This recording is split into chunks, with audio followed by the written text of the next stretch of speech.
Hello, America, and to our friends around the world, greetings and welcome back. So, this one I started listening to and decided to rewind because whether the rest of the video directly asks the question or not, I'm going to pose these questions to you. What is it to be American? What is it to be American? Alright? So, a lot of people get caught up in associating with their team.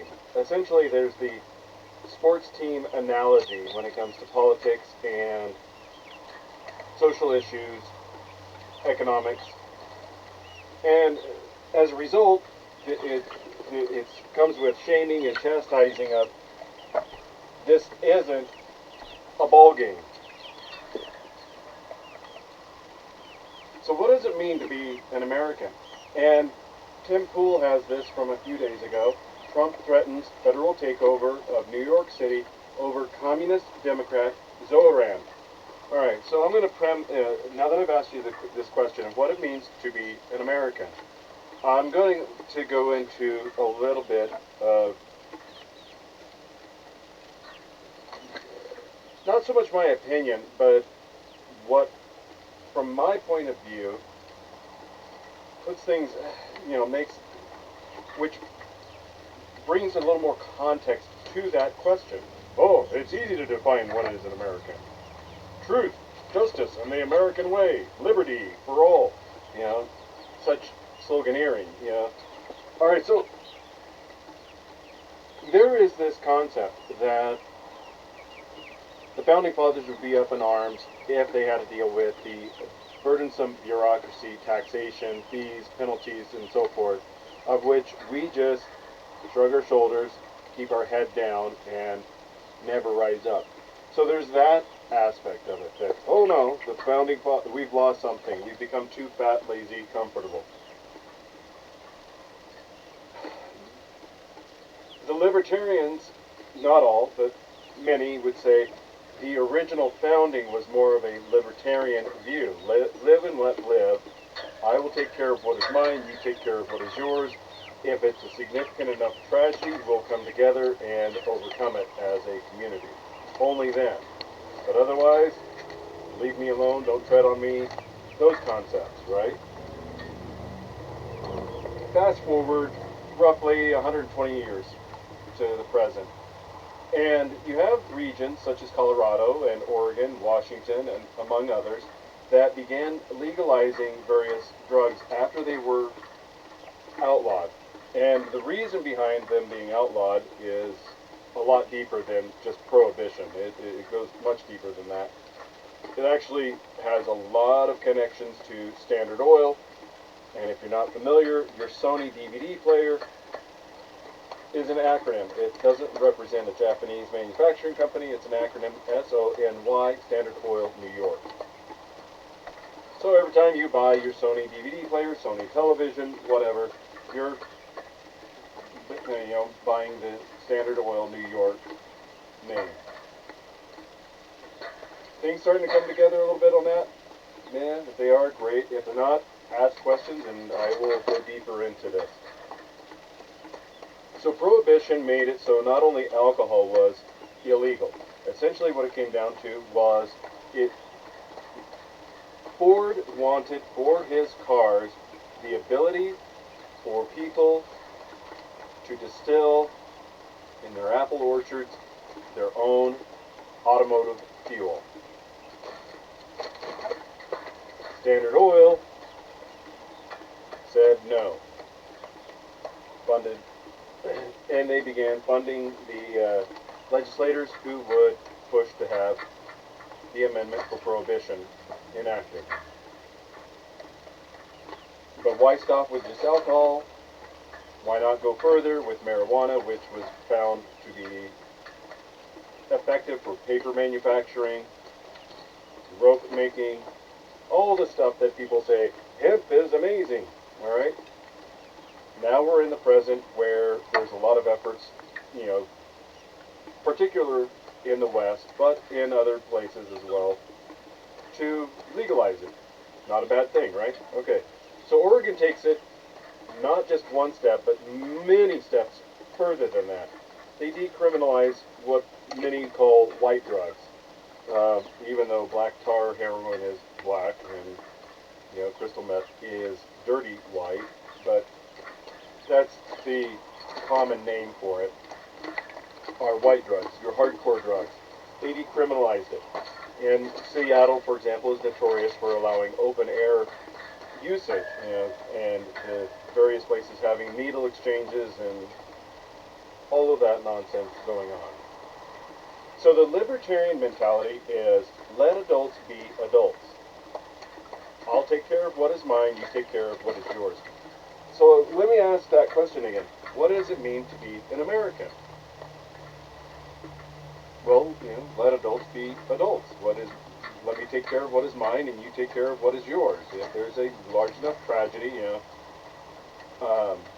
threat to the community, then we can band together. All right. And I get it. Some people would say that is either, incorrect for, one reason or another. But I'm trying to keep it simple. Essentially, adults can be adults. Well, what we found with the drug legalization is that is incorrect. Adults aren't capable of being adults for whatever reason. Look at the pictures of downtown Seattle, Portland, the other locations that are overrun by gangs. The Tren de Aragua, for example, in Aurora, Colorado. Obviously, adults aren't capable of being adults. Whether it's landlords, whether it's individuals, whether it's business owners, whether it's politicians, they're incapable. I just got done going for a walk, and while I was on my walk, I stopped to use the Wi-Fi signal at a public location, and I was going through Twitter, and a lot of people were posting about the Epstein, debacle, and how Trump and his team have totally screwed it up to the point that not just a few weeks ago, President Trump was saying, "Hey guys, I'm MAGA. I define what MAGA is," meaning to make America great again. So somebody, various personalities have made commentary about this is not acceptable. This is not acceptable to be hiding the Epstein files. You got Stephen Smith, the sports analyst, saying nobody cares about it. You're wrong, Stephen Smith. A lot of people care about it. Only people that are guilty by either action or association don't care about children or the weakest of society, period, whether children or adults, being victimized. Attempting whether it's Stephen Smith, President Trump, parties in between or orbiting around, it doesn't matter. It's not a good look. It makes you look guilty either by association or by action. There's a lot of people out there that are saying, hey, this is unacceptable. You need to stop talking about it. And there's many more that are saying, this has been screwed up so much that we risk losing double-digit numbers. I think one projection was saying 25 to 30 seats in Congress. I would hazard Columbia County Sheriff Pixley, your job's on the line because you're a Republican. And you're not going to get elected, champ, no matter what you've done for Columbia County. People are going to look at you and say, oh, guilty by association. That party is tainted forever with child trafficking.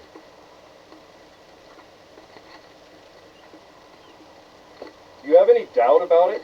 Go spend a morning in St. Helens, Oregon, the county seat, and watch all the drug addicts walk along U.S. Highway 30, bobbing their heads, scrolling their state-sponsored cell phone, trying to find their next hit of dope. They do the chicken head bounce as they're walking, scrolling, looking for their next fix. There's a motel, the OYO. Just 3 days ago, I witnessed the St. Helens police do a raid on it, serving a warrant. The green laser dot pointed at the door. Bulletproof vest. Hey, we're trying to be nice, so we're going to count down so that you can open the door. The woman manager, who's barely 5 feet tall, is 10 feet away, who either had already unlocked the door or was going to unlock the door for them. That seems very questionable to put her in harm's way, and that's not on Pixley, because Columbia County Sheriff, though based out of St. Helens, Oregon, is not the same as the incompetent and rule-breaking St. Helens Police Department that thinks they can drive 90 miles an hour, weaving in and out of traffic without lights on US Highway 30 for non-emergencies. Yeah. We're governed by incompetent losers. We're, Scappoos, I've mentioned it many times, they have a 25-year history of police corruption. St. Helens, I have no idea what goes on over there, but I've seen them. I've seen them, the St. Helens police, being followed by if I remember correctly, it was a Toyota truck weaving both lanes, 70, 80 miles an hour, upwards of 90 miles an hour, traveling north on US Highway 30. I called it in, and nothing ever happened about it. What I found to be very concerning is that as soon as they got into St. Helens city limits, they dropped 235 and drove as if there was no issue. So what was it that was so important to jeopardize the people traveling north and south and anybody along the way that St. Helens police would protect that loser of an officer for a non-emergency? Because obviously whatever it was wasn't important, otherwise they would have had their lights on. And it wasn't important because they had a civilian vehicle following them, mirroring every movement they made. Talk about corruption. It's right there. But going back to Pixley, he's a Republican. I've seen him at the RNC meetings. I've only talked to him a couple times. We've talked about head shaving techniques, and which is better, shower versus not the shower, blah, blah, blah, blah, blah. Totally mundane things that men talk about, because it's like, nothing is more annoying than having that one patch you missed. It seems like it sticks out like, neon light, But going more to the point, Pixley doesn't seem to be a bad guy. His attitude is everybody's right to carry, whether open or concealed, is protected by the Second Amendment. You got to respect that. He's restrained by the state statutes that say you got to jump through stupid hoops. But that part aside, the guilt is by association, and it's not just him. It's actual members of Congress or anybody going to be running in 26, or rather 28. And that means Vice President Vance, if he is eyeballing a 2028 run. This has the consequence of not only impacting negatively the 26, 28, possibly the 30 and 32 elections. It's almost as if this is an intentional hard fumble by 47 and his team. I like that word.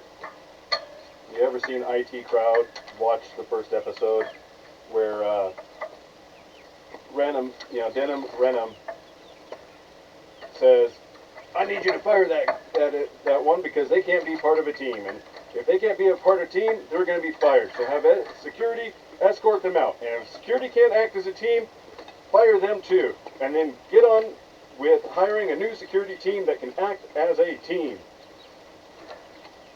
They do it much better than I do. It's amusing. And he's got a picture of the A team. And he completely, boffs their names. But team, I like team, Anyway, I don't want to get lost in the weeds. The point I want to draw up is, going back to it, what does it mean to be an American? Does it mean being independent, self-sufficient? Does it mean being an adult? Does it mean being dependent? Does it mean accepting the lie because that he who wears the crown told you to ignore with your eyes what has been lied to you about? Yeah? What is it that, what does it mean to be an American? Is MAGA truly a Trump thing? No, he co-opted it from President Reagan, who also dropped the ball, to some degree by expanding the federal government, providing amnesty to illegals, and other such actions. So we have here, Trump threatens federal takeover of New York City if, quote, communist Zohran Mamdani wins mayoral race. Can that be done? The opening that Tim provides is parallels to the Civil War. And if it's not this video, it's been other videos, either he or others have stated that their opinion is that President Trump should act as a wartime president and treat this as an invasion, whether it's by foreign invaders or a communist coup, or both. So going back to the concept of what it is to be an American was easily defined 130 years ago as somebody who raised a family and built up an agrarian lifestyle. Lived off a farm. They were self-sustainable, grew their crops, raised their animals, traded amongst the closest community for whatever things they needed to shore up what they lacked.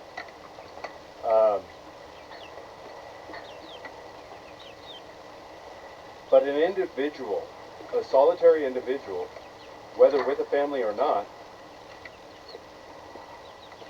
communist.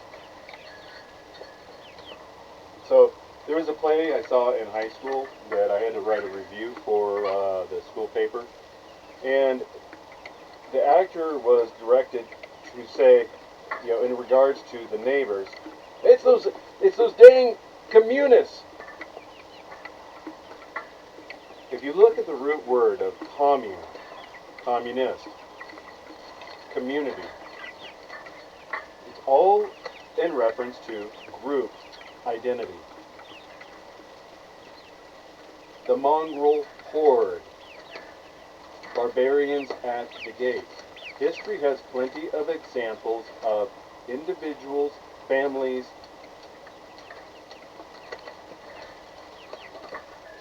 civilizations being destroyed by large associations. So again, what does it mean to be an American?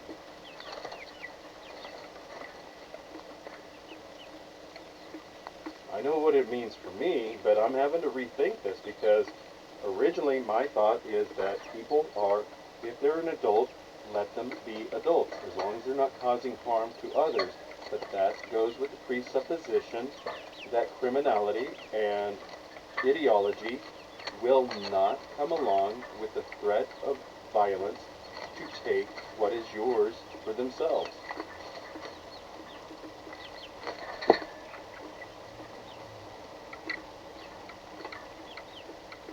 These are, I don't know, to me these seem to be philosophical questions that may not have direct answers. Maybe for some of you, they are very black and white in how it is resolved. But as I was saying, for me, 10, 15 years ago, I would have said, let's go more libertarian.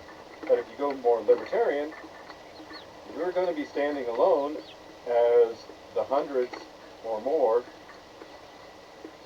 are overrunning, your home, your homestead, your farm, whatever, and stealing off with what is yours, what it is you need to survive. And I can say, as something that I've experienced, I've had my survival items stolen from me. And it was right at the beginning of COVID, so I had no access to being able to, because all of my electronic stuff, for the most part, was on there, printers, and so forth.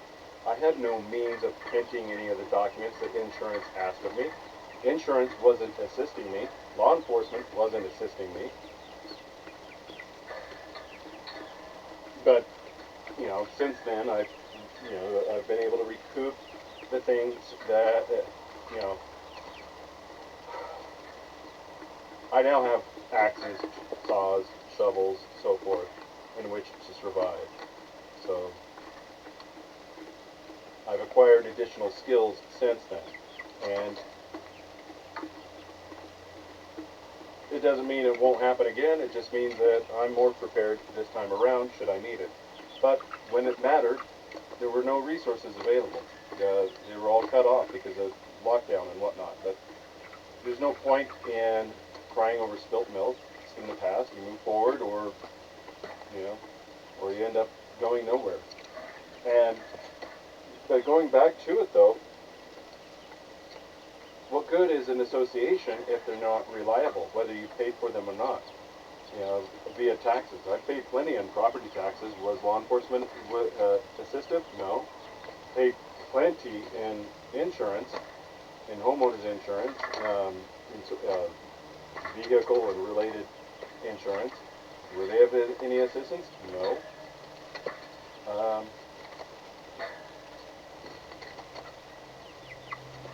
But instead of, as I said, instead of crying over spilt milk, what do?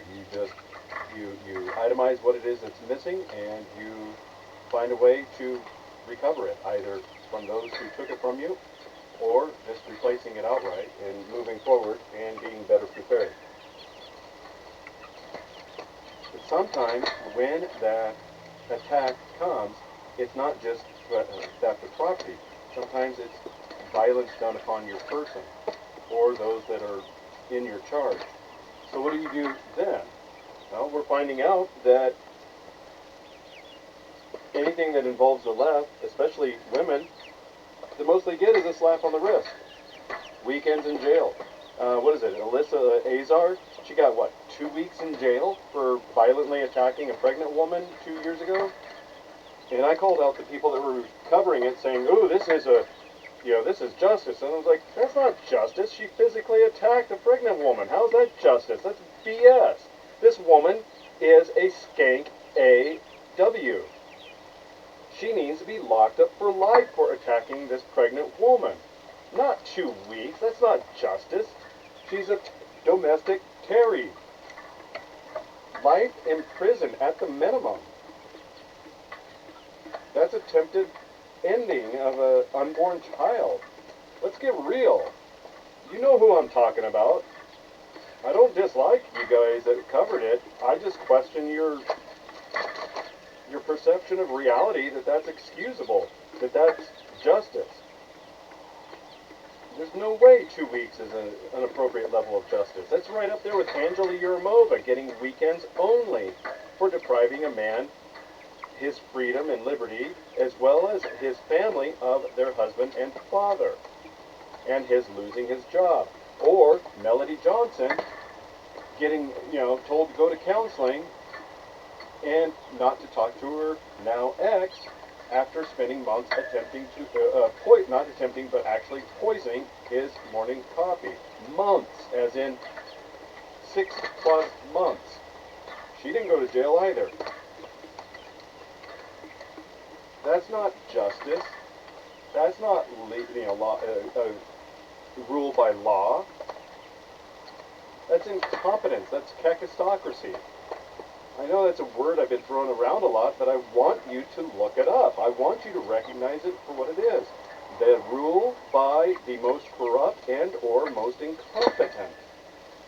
That's why I call out F-gits such as Mike Johnson. Oh, but he's married. He can't be an F-git. Yeah, he can. It's called, there's a word for it, when F-gits get married, so that people can't identify him. But that's why Lindsey Graham, he's one of those, most likely, too. But he doesn't get married because he doesn't want to, he still wants to play around. Look, whatever. They do their thing. It's not my thing. It's not my interest. Whatever. But mean to be an American? Does it mean letting adults be adults and handle things on their own? Well, what good is it if those structures meant to protect you don't actually function?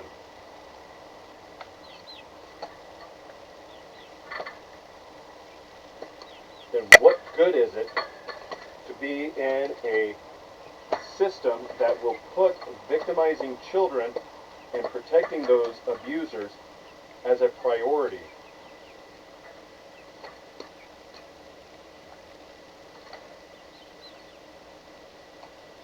Oh no, we can't release that information because it'll cost us negotiations, foreign, negotiations with foreign nations. It will imprison heads of corporations and members of various political institutions, and society will collapse. Well, I got news for you there. Society has functioned for thousands of years without central planning and control. It will continue to survive after such a collapse. Now, what this is protecting a certain group of people so that they can continue getting rich off of abusing the weakest among us. That's what it comes down to. And I'm going to leave you with this one thought. Where is Moloch, the child devourer, a deity that people offered, that they took and sacrificed children to? Where is Moloch geographically associated? You know dang well where I'm talking about. There are getting to be far too many coincidences to not start calling it out, especially when losers that, at the Daily Wire start saying, only children ask questions. How dare you ask questions? You're an adult. You don't ask questions. You just do. There's far too many examples of protecting certain countries. Oh, you can't say anything about Great Britain because they're just, Great Britain, the Vatican, and places in the Levant. What is it about those three that protects them from any level of scrutiny, as well as DC? It is way past time to say the check is due. Anybody that's covering them up is guilty by association. President Donald J. Trump has threatened the federal takeover of New York City if communist Zoran Mamdani wins the mayoral race. He's also talked about how he wants to federalize, which it's already federal, but take over D.C. And that's interesting. D.C. and New York are both suffering a lot of problems. And if Zoran Mamdani gets in, largely due to the ignorance of a dejected population, then I agree Donald Trump should take it over. Now, there's tough questions here. Do we actually want the federal government, the president, to start overriding local government? Yes. I said it before and I'll say it again. I have seen video after video of people killed, murdered. We have this video out of Philadelphia. 4th of July, people just unloading with, what are they, Clucks with switches? They're full auto pistols. They call those illegal modifications. Though I think all gun regulation is unconstitutional. The point is, our once great cities are falling into decay and disrepair. Donald Trump says, we are not going to let this happen. But there are many people that say, we can't allow the government to do anything, to exert its power, to maintain itself, to continue to exist. And that lies with, that's the question. Is this a legitimate government, one that is protecting those that abuse the weakest among us? Is this a legitimate government that can exert such force to protect from the communist horde, the foreign invasion? Because as an individual, how do you protect yourself? You can't. I saw something about the couple in Missouri that stood on their own property, right or wrong to it. They had the BLM rioters physically break barriers and trespass, and it was that couple who stood out on their own property to deter, because they displayed their weapons. They were the ones who were persecuted and still haven't gotten their weapons back, from what I understand. Not the people that actually did the damage. Then you have the man in the Southwest who, was charged with protecting, that said, hey, I was just, protecting my property, my animals, and these people were attempting to cause harm. And they attempted to, lock him up. So, what legitimacy is a government that protects the abusers from those who are,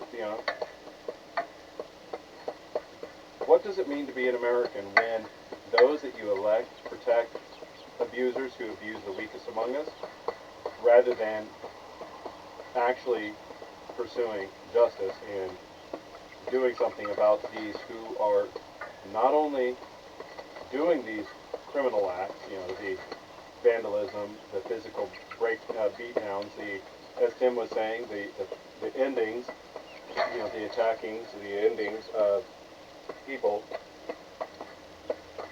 And it ties into the drug question, Obviously, we're ruled by a capitocracy that's incompetent and corrupt, as well as adults aren't capable of being adults. They may be over 18, maybe over 21, but they don't behave and they're not held accountable for being an adult. But yet, those who actually do, meaning they get up, they tend to their responsibilities, are the ones who are persecuted. So this is the reason I'm asking that question. What does it mean to you to be an American? Well, the question I ask you is, at what point does it become critical mass? At what point do the problems in all of our cities, from the ambush on ICE officers and CBP, to the firebombing of pregnancy crisis centers, to the just general gun violence and shootings, at what point do we say, we will impose order? I brought this point up in another segment. That is, Abraham Lincoln made a decision. Now, I'm not saying that what we're dealing with right now in this country is on par with a secession movement of a large portion of the country. But Abraham Lincoln saw 7 states secede, just 7. And he said, I will fight. The question we have now before us is, when do we decide to use the power that we have to control and maintain and protect the American way of life? It's not going to happen. When you have the likes of Mike Johnson as a speaker, when you have the likes of Ted Cruz, when you have the likes of Dick Durbin, Nancy Pelosi, all working together to protect various institutions, various nations, various entities, and various individuals, it's never going to happen. When you have President Trump outright saying, how dare you ask about Epstein? It's never going to happen. They are telling you they are weak and cowardly.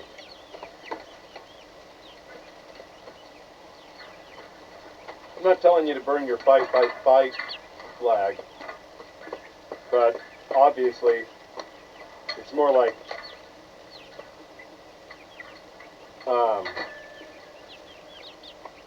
waver, waver, waver, or surrender, surrender, surrender, or cower, cower, cower.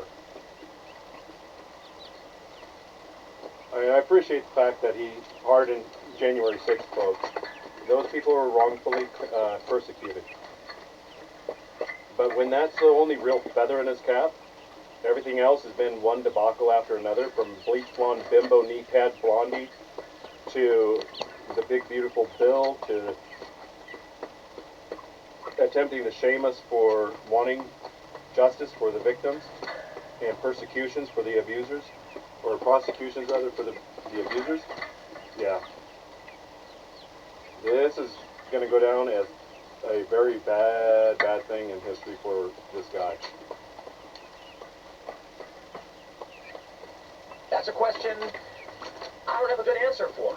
Perhaps the answer is now, perhaps it's not. But if a communist takes over New York, vowing to tax white people, and I'll tell you this right now, Zoran Mamdani is an avowed, overt racist incel who is upset at white people and wants to tax them directly, among other things. Do we allow that to happen in our country? At a certain point, a leader will say, no. Abraham Lincoln decided the Constitution be damned. He said, we're not going to abide by these rules. We're going to do whatever we want. In fact, he suspended habeas corpus without an act of Congress, which violates the Constitution.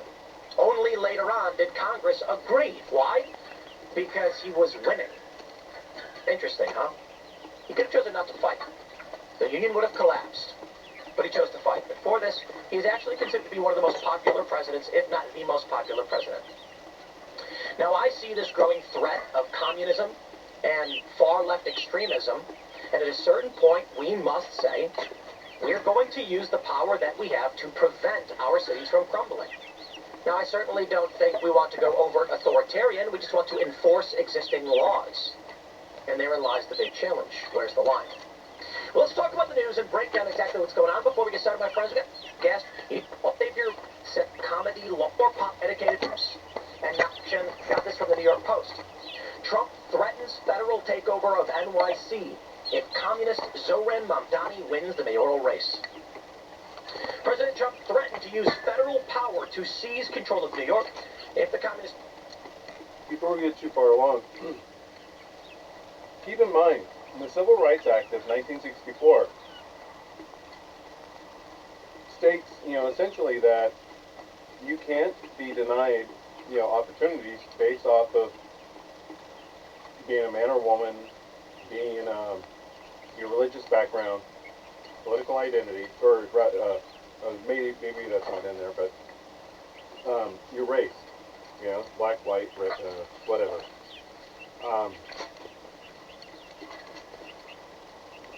The one thing it states, in essence, is communists aren't people. So imagine, in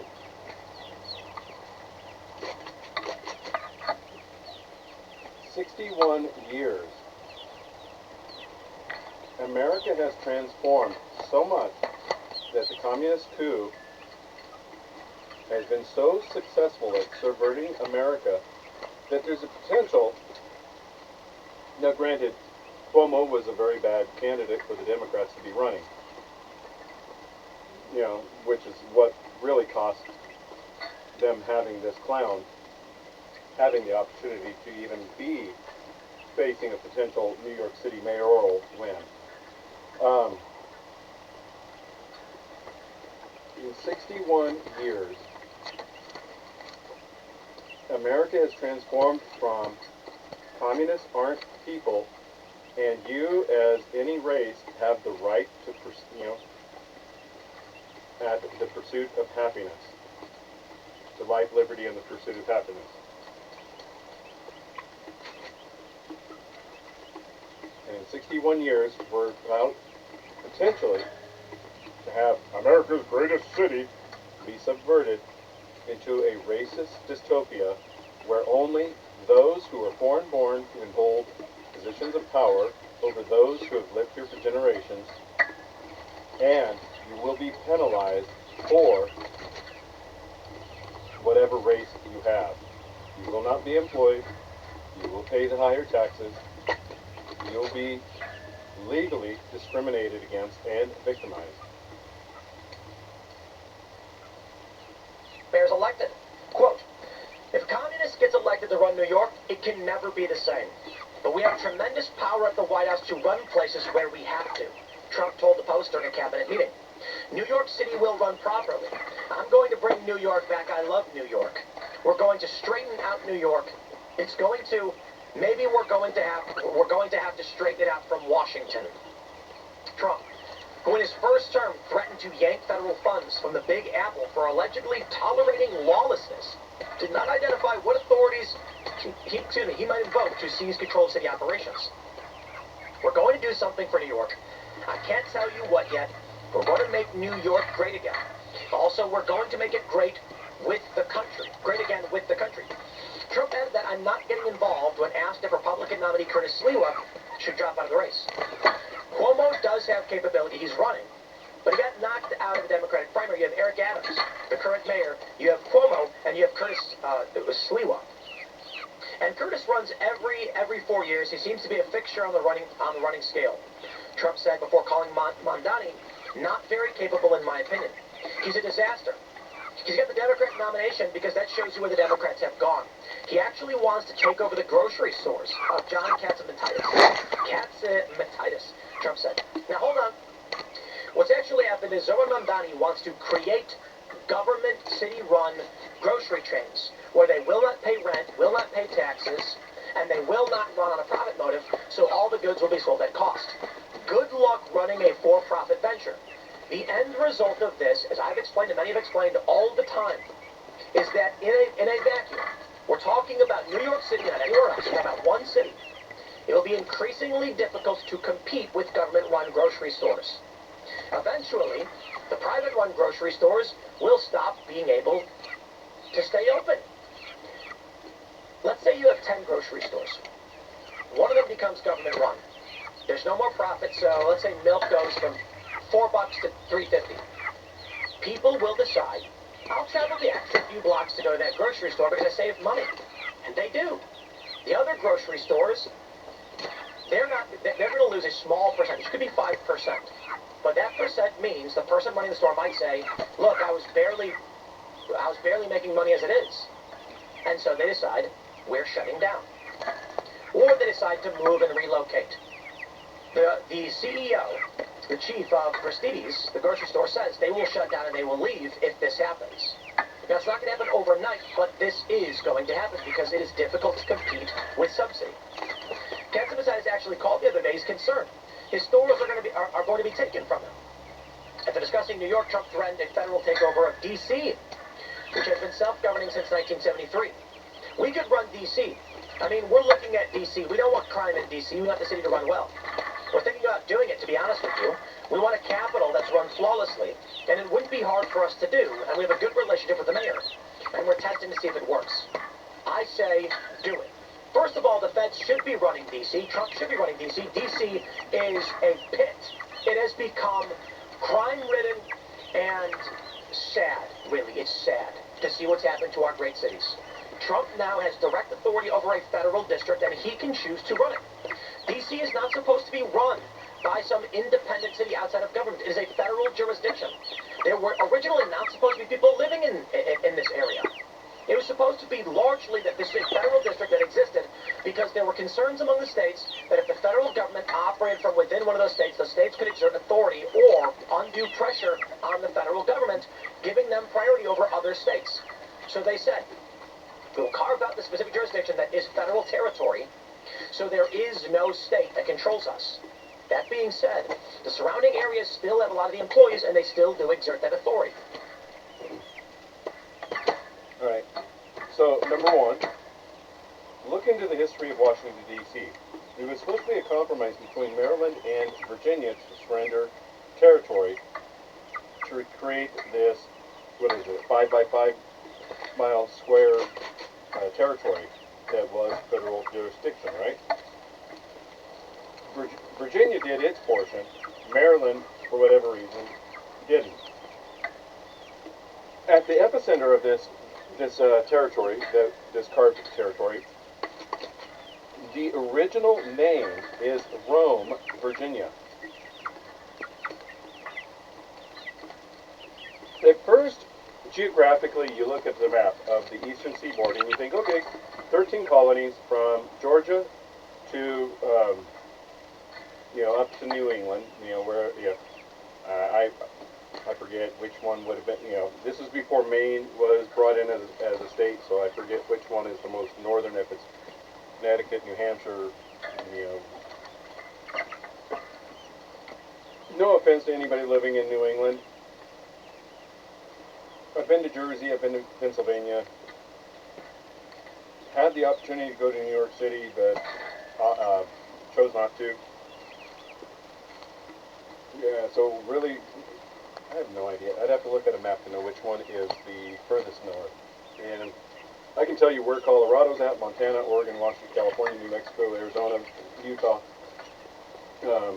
Wyoming, Texas, Oklahoma, North Dakota, South Dakota, and these are all states that, for the most part, I've been to.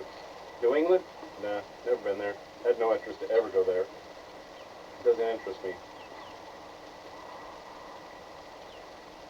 Philadelphia interested me because of the connection to the history that, Ben Franklin. I mean, come on. Benjamin Franklin. Who wouldn't be awestruck to shake his hand? And, but what about the dead bodies found under that place he was living? I have no idea. I'm not saying the guy was a saint.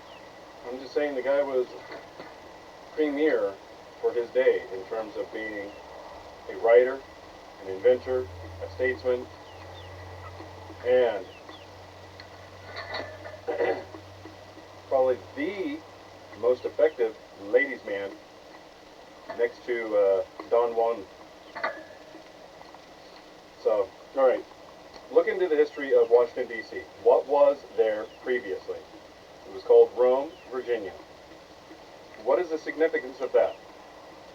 Well, geographically, you look at it and you think that that point is midway between the northernmost of the former colonies, now states, to the southernmost former colony, now state of Georgia.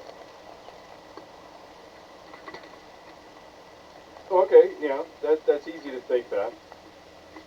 But there's more to it than that. They could have chosen anywhere, but they chose Rome. They could have had any other point that would have been a midpoint between all of these states. But they chose this community, Rome.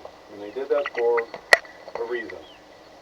That's before they were so against the church back then, blah, blah, blah, blah. Whether they were against the church back then, openly or behind closed doors, it doesn't matter. It's that they chose a place called Rome. They changed its name to Washington, D.C., and now it's considered one of those three protected areas, that being the city, the City of London, Vatican City, and D.C. So, there's that. Let's see, what else was there? There was something else he had drawn attention to.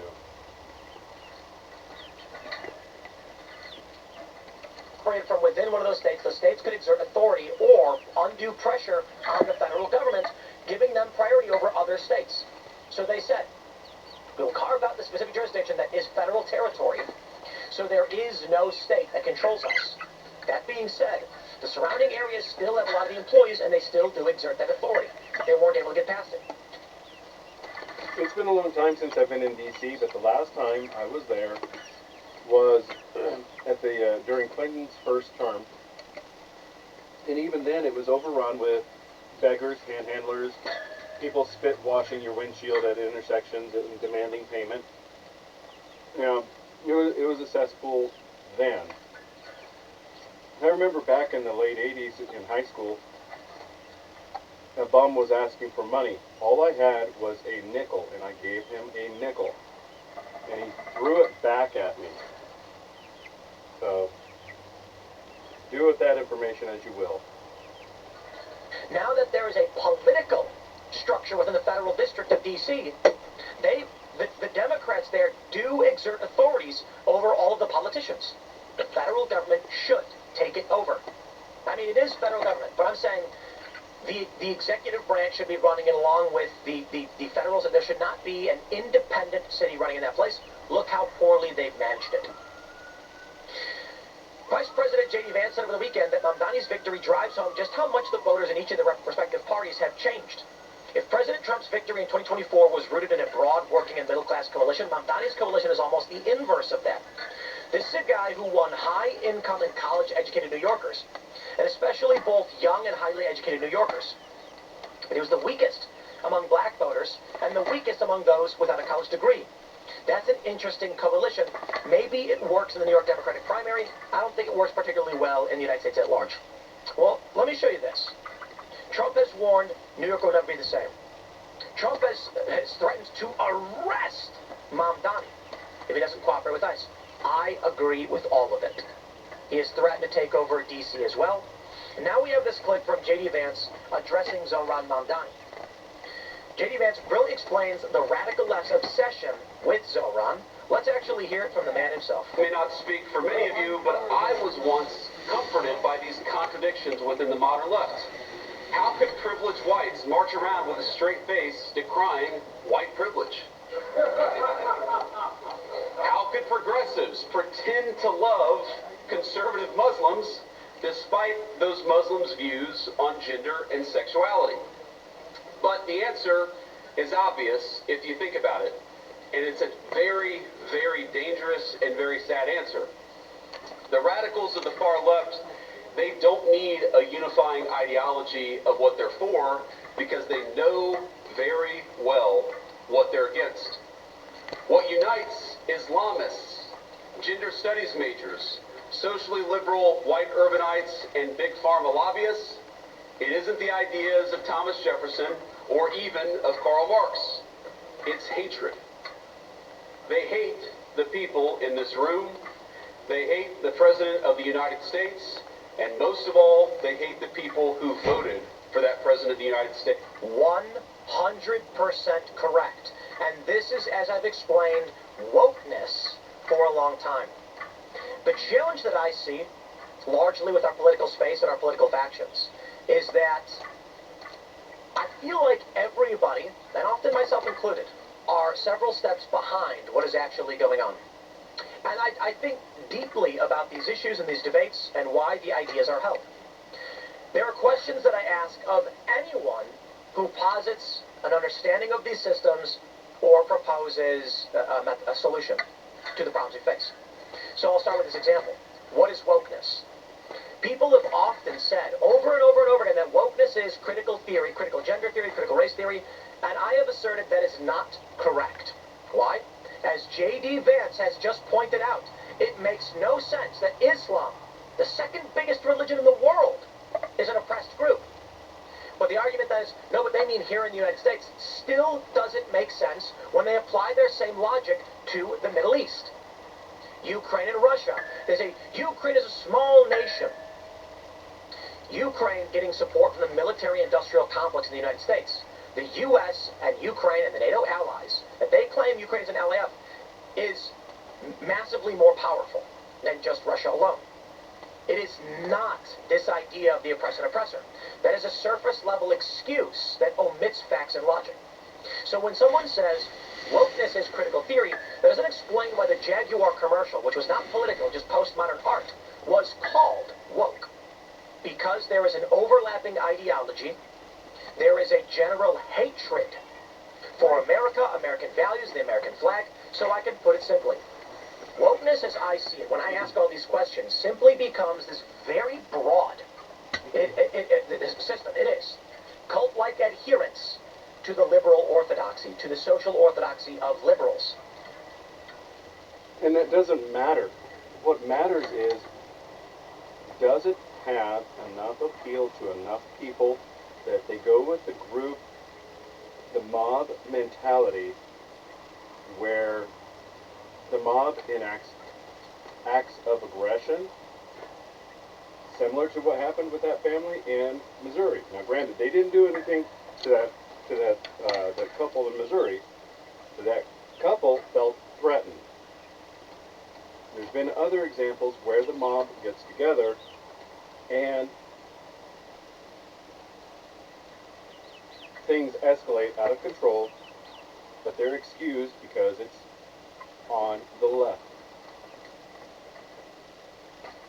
Again, there's no will to fight. I mean, Liam Neeson, he lacks the will to fight, There's a difference I've had training. The will to act is what separates those who survive and triumph versus those who don't. And that is what is going on. This is the reason that I call it out as, is this intentional, a hard fumble? I don't know, but it's obvious. The curtain has been pulled back. The wizard has been identified. That is, it doesn't matter if Islam doesn't like the LGBTQ. It doesn't matter if the military-industrial complex is pro or for it. All that matters is they are all opposed to you.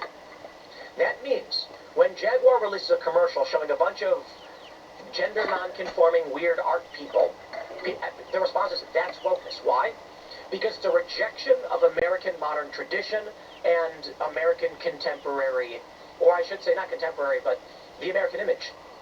So there's another car commercial, I think it was Volkswagen, I'm not sure, where it was just a woman driving her car and the brakes slam, and and then it showed her, the woman who was walking crossing the street was in the hospital giving birth to a child. That was seen as being American values. It is not so much any one of those issues.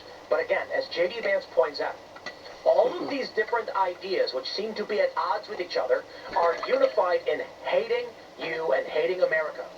So be it just art that rejects the American tradition, be it a statement that says there are no men or women, or a statement that your religion and Christians are bad, it is unified only in America being the plurality, or the majority. They hate you and the voters and Trump, those who want to make America great. That's why it seems their ideas are all contradictory. Which brings us to the current state of where we are.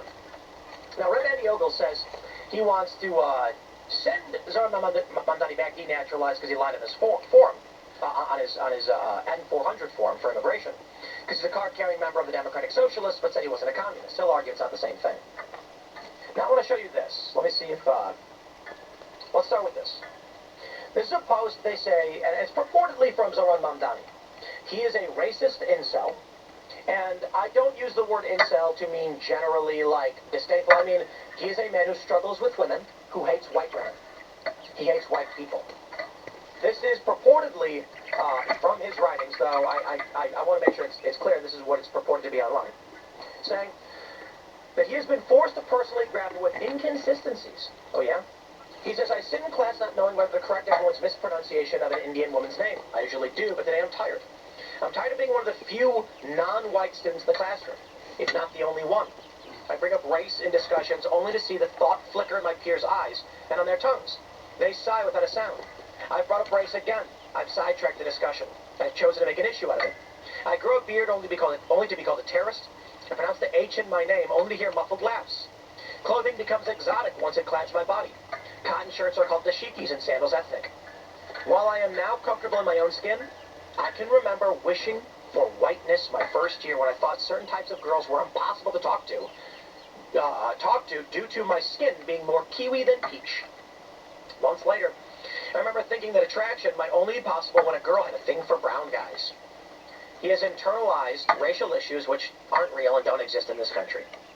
He's a racist against white people. He has vowed to, where we have here we go. Socialist mayoral candidate Zoran Mamdani under fire for plan to tax richer and whiter neighborhoods. And then, of course, we have this. He said, the invisible hand of the market, my ass. The hand is white and wearing a ring with a conflict diamond on it. It's a quote from Harigan Dabolu, I don't know this. But it's a post he made referencing that comment, that quote. 31% of New York City is white. He's repeatedly expressed hostile views towards white people. So let's go to where he's currently at. He's now publicly saying he doesn't want to dismantle the police, even though he's called for defunding and dismantling the police. But where does that bring us?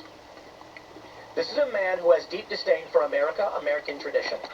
He is personally slighted and has internalized the fact that his skin is brown. He came here as an immigrant and he's upset the country is majority white. So he has disdain for white people. He wished to be white. He wanted to be white so bad. But he couldn't. He could not be.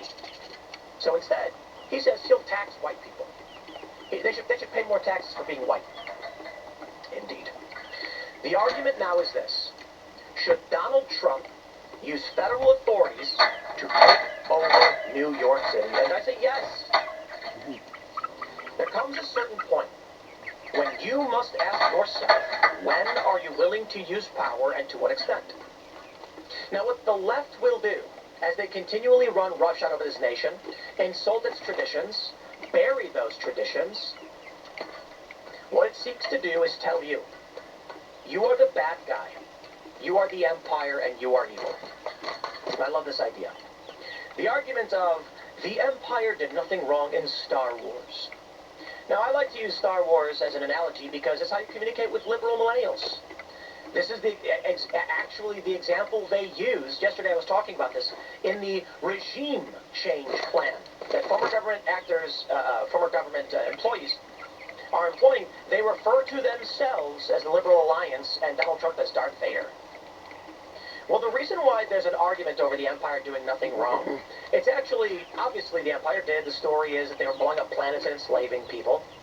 But the argument is, this generic view of a rebel alliance against the machine omits the greater picture of why things actually happen. In fact, there's an interesting argument in Star Wars.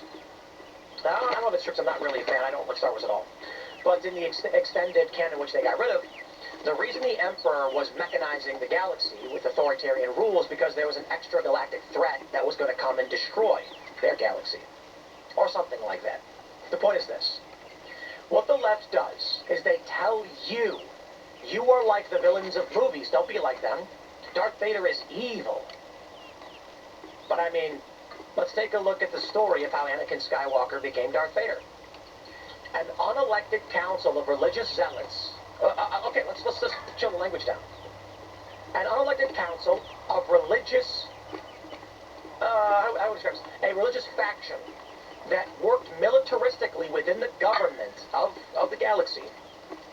The leader attempted to assassinate the duly elected chancellor because he opposed his religion. That's actually the story of Star Wars. Now, the point of, now, I do hate to get into Star Wars, really, dude. I hate Star Wars. I don't hate it all, I'm not a fan of it. The point is this. They use these cultural tropes to make conservatives fear the exercise of power and authority. Republicans are then terrified to be called fascists, so they never exercise authority, and the left does, all the time. They arrested Donald Trump's lawyers. I can't stress this enough. Donald Trump wanted to challenge the election, as is anyone's duty and responsibility. If you feel the election was wrong, challenge it through a legal mechanism. So Trump said, I'm going to hire some lawyers. This is the legal means by which we challenge elections, and we'll do it. He did not say, I am going to by force take over this country. So he had lawyers in Wisconsin, he had lawyers in Georgia. Jenna Ellis was charged with 2 counts of RICO for simply writing a letter for Donald Trump. She gave him legal advice against the letter, and they said, you were party to a conspiracy. And she pleaded guilty. Now, her being weak-willed isn't the point. The point is, they are evil, dictatorial, and fascistic. They seek to take our cities from us, burn them down, and create these wackaloon policies that result in hard-working people having their lives destroyed. And by you saying, I will not abide, they tell you you're a fascist, and you're Darth Vader, you're the Emperor, you are the evil boogeyman from the stories of years past. Or you're Abraham Lincoln. A man who suspended habeas corpus. Comparing Abraham Lincoln and Darth Vader as 2 opposite extremes, no, Abraham Lincoln, there's plenty of people that will argue, was heavy-handed with his Federalist agenda. But that, ties back to ancient Rome. The quote from Maggie Gyllenhaal's character, Rachel Dawes in The Dark Knight, is the Romans would assign somebody to be dictator when there was a threat to protect the empire. And that's essentially what Lincoln had done. That's what some would say is what Vader is doing, but I don't want to really get lost in the fictional aspect. The fictional, what is the appeal with the fiction is it draws examples and parallels and provides allegory and anecdote, or not anecdote, but just something for you to connect with in real world and be like, oh my gosh, this is where the inspiration came from. Vietnam War, World War II, the Civil War, things of that nature, or the Templar Knights, the Black Boat, the Crusades. So when you start looking at these things as modern interpretations of historical events, then hopefully that translates into genuine interest in history and in discovering the real history. I haven't had a chance to watch it, but Jimmy Corsetti was on Piers Morgan recently, outright challenging what's his name, Zaria Awas, the Egyptologist, the former minister of antiquities for Egypt, saying it's been nearly a decade. What is going on that prevents anybody from knowing what is this inner chamber that was discovered? And Jimmy Corsetti has built his name around calling out the abuses of those who want to hide history, whether it's Göbekli Tepe or Egypt or anywhere else that he's aware of. He's not afraid to call it out, and kudos to him for doing that, for standing his ground and going up against these big names in legacy media or government. Hope, and he's getting results.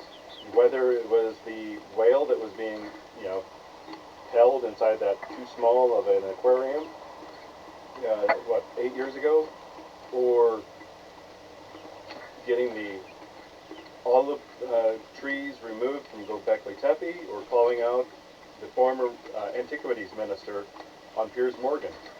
And I've got my issues with Piers Morgan, but the fact that now that he's gone independent and he's willing to give a platform to Andrew Wilson and Jimmy Corsetti and let Wilson call Lauren a covert feminist and ask her what is in it for men, and allowing Jimmy Corsetti to challenge and wait for an answer. Like I said, I haven't watched it yet. I'm looking forward to watching it, to find out what the answer is from Awas, or however he pronounces that name. I know that Awas has been reluctant to actually debate anybody, whether it's Eric von Daniken or Jimmy Corsetti, any of these people who are the kooky alternative conspiracy theory side of archaeology.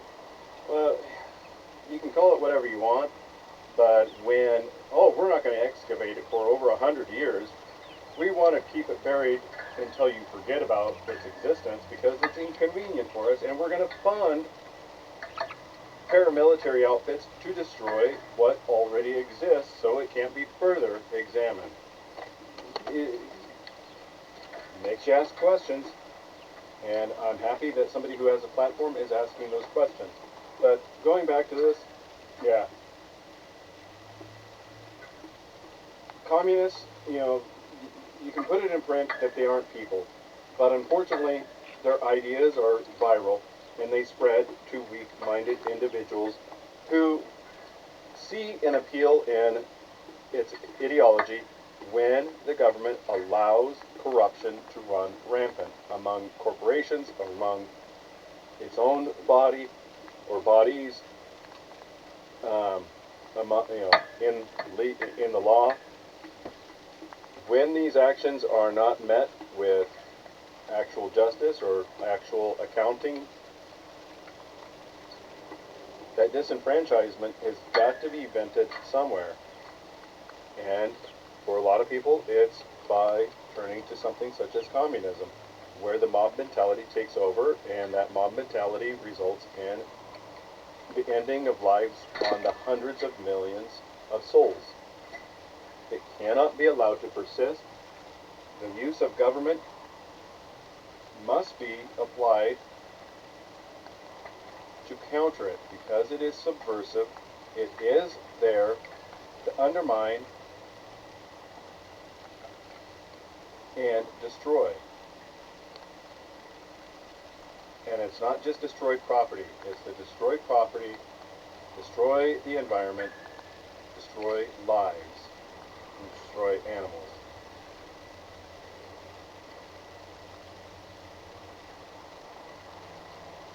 Unfortunately, our leadership is too weak to take action against it. You'd think with somebody who sold flags saying fight, fight, fight, after having somebody take a shot at them a couple times, they'd actually be willing to push back and say, enough with the nonsense. Let's get this nonsense dealt with and eradicated. Violation of the Constitution, and arrested a third of the Maryland legislature because they had Southern sympathies, and then decided to invade states that sought to secede from the Union. And that's what happened. The South fought, yes, because they seceded because they wanted to maintain slavery. Slavery is wrong. They wanted to put slavery in their Constitution. That is wrong. That is morally and just a violation of what this country was supposed to be about. Now the question is, when do you decide to fight? And in this instance, there are people in the South to this day who say that the Union was wrong and evil, and it was the Northern War of aggression against the South. I actually make the argument there are difficult decisions to be made. But Abraham Lincoln is praised for preserving the Union and helping to maintain what would become, what at the time was, and is now the greatest nation that has ever existed in terms of wealth, power, and ideology.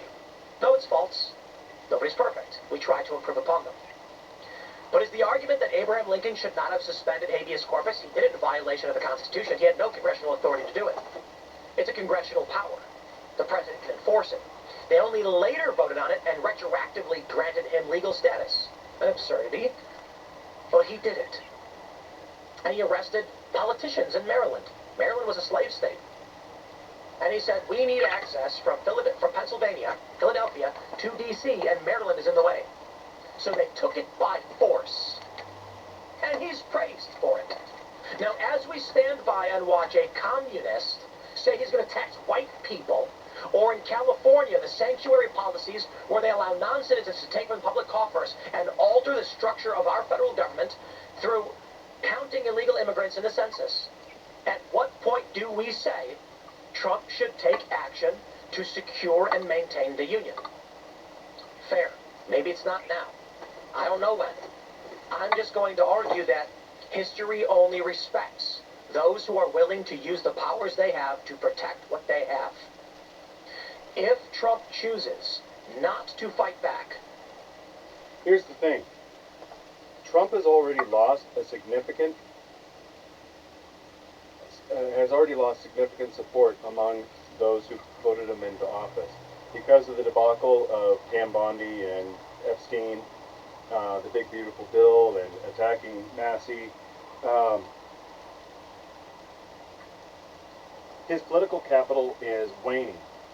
And most likely what will happen is the Democrats will sweep the House in 2026. As a result of the sweep,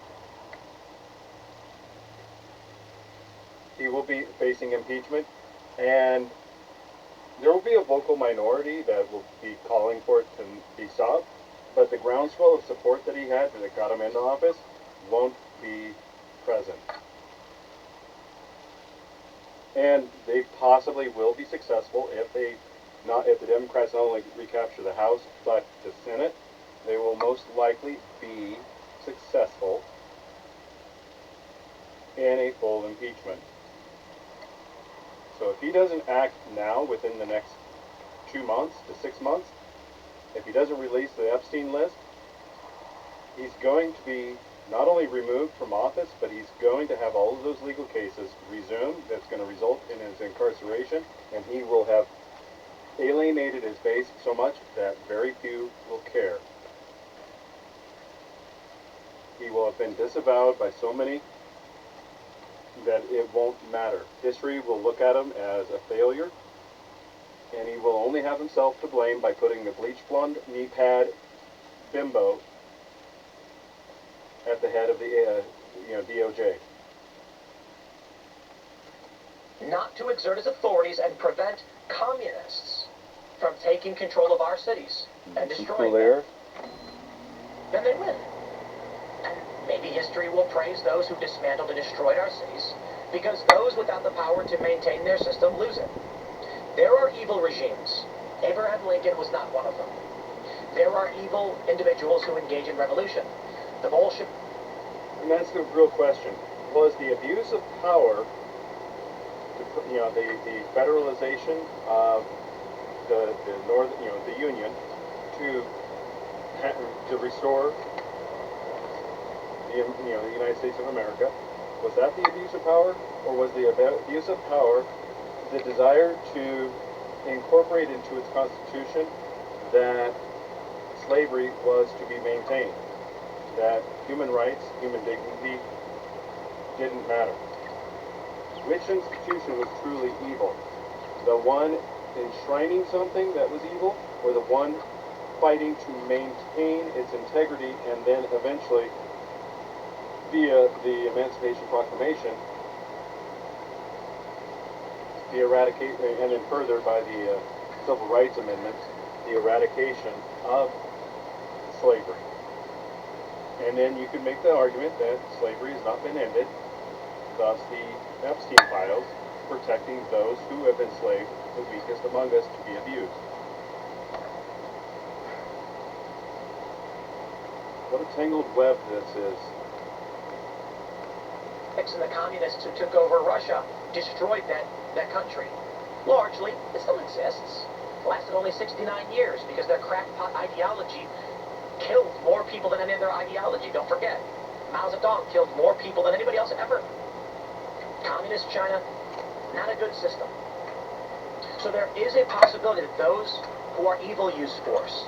But I don't think Abraham Lincoln was evil to say, we will not allow you to persist in this amoral system and separating yourselves from a union by which we sacrificed blood and treasure to admit you. That was the argument ultimately after the Civil War from Ulysses S. Grant. That the other states of the Union sacrificed blood and treasure so that these states could join. And it was difficult. And it took blood and treasure. That's the phrase they used. But it meant people died. And wealth was sacrificed. People's homes were lost. And you decided upon yourself that you would separate without any payment to those debts. So they said, no, we reject that idea. Abraham Lincoln decided to use force. The Republicans largely choose not to. At some point, they may have to choose to. And it's not immoral. You can still maintain the Constitution and all of its protections, but you have to be willing to enforce against those who want to destroy the Constitution and destroy your way of life. The Democrats will argue all day and night they are the true arbiters of the Constitution, but they're lying. They are bringing in non-citizens, counting them towards the census in their states, granting themselves undue power, and then, let's just say this, they arrested Trump's lawyers. The only reality all that matters is, will the U.S. be willing, will Donald Trump, the Republicans, or anybody else be willing to use the powers granted unto them to protect this country? Suppose we'll see. But I'll leave there, my friends. And so that is the conclusion of Trump threatens federal takeover of New York City over communist Zoran. So I began this with a long opening about what does it mean to be an American. The use of force used to be antithetical to what it was to be an American. That an American would be able to triumph over, by virtue of not just ideas, but by example.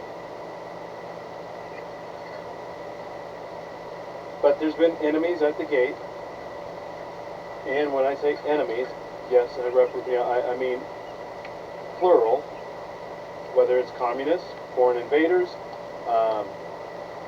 saboteurs, infiltrators. There's a whole host of them.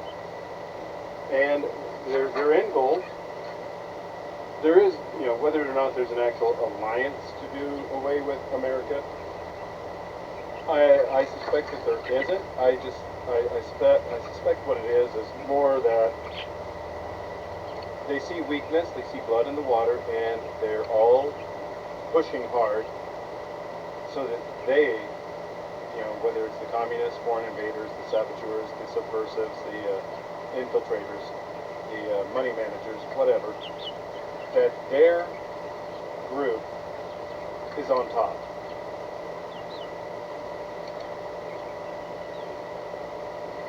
This current crop of American leadership is too weak. They lack the fortitude, and they lack the will to fight. So I ask you again, what does it mean to be an American? And are you willing to defend it?